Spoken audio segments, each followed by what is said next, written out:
Enter, you're tuning into the Styles Podcast. What's up, folks? Welcome to another episode. Today we're going to be talking about solar eclipses. Let's get in. What are solar eclipses? A solar eclipse is a spectacular sight and a rare astronomical event. Each one is only visible from a limited area. Rare solstice annual solar eclipse. In 2020, many locations saw a rare solstice annual solar eclipse on the same day as the June solstice. This will happen only once again this century on June 21st, 2039. The moon eclipses the sun. An eclipse of the sun happens when the new moon moves between the sun and the earth, blocking out the sun's rays and casting a shadow on parts of the earth. The moon's shadow is not big enough to engulf the entire planet, so the shadow is always limited to a certain area. This area changes during the course of the eclipse because the moon and earth are in constant motion. Earth continuously rotates around its axis while it orbits the sun and the moon orbits the earth. This is why solar eclipses seem to travel from one place to another. Types of solar eclipses. There are 4 different types of solar eclipses. How much of the sun's disk is eclipsed? The eclipse magnitude depends on which part of the moon's shadow falls on the earth. Partial solar eclipses occur when the moon only particularly obscures the sun's disks and casts only its penumbra on earth. Annual solar eclipses takes place when the moon's disk is not big enough to cover the entire disk of the sun and the sun's outer edges remain visible to form a ring of fire in the sky.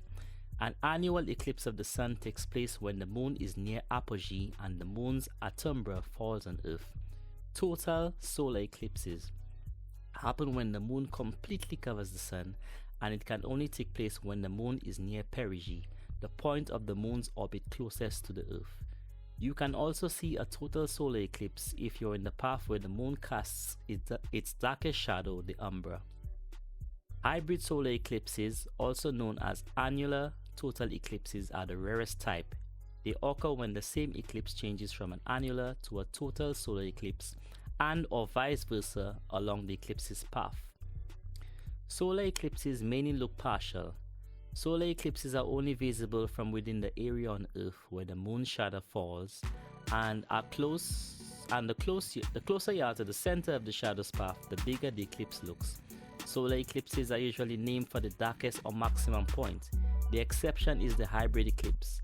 The darkest point of solar eclipses is only visible from a small area.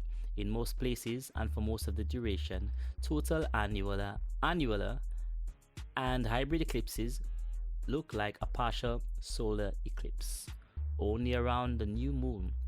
For a solar eclipse to take place, the sun, the moon and earth must be aligned in a perfect or near perfect straight line. This happens around new moon every lunar month. A rough alignment of the 3 planetary bodies happens every lunar month at the new moon. So why isn't there a solar eclipse every new moon?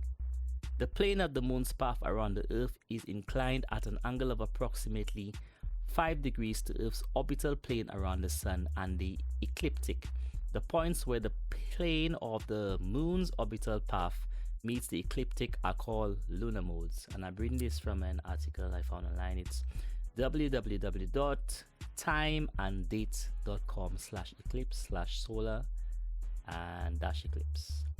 So protecting your eyes. Never look directly at the sun, eclipsed or otherwise, without any protective eyewear.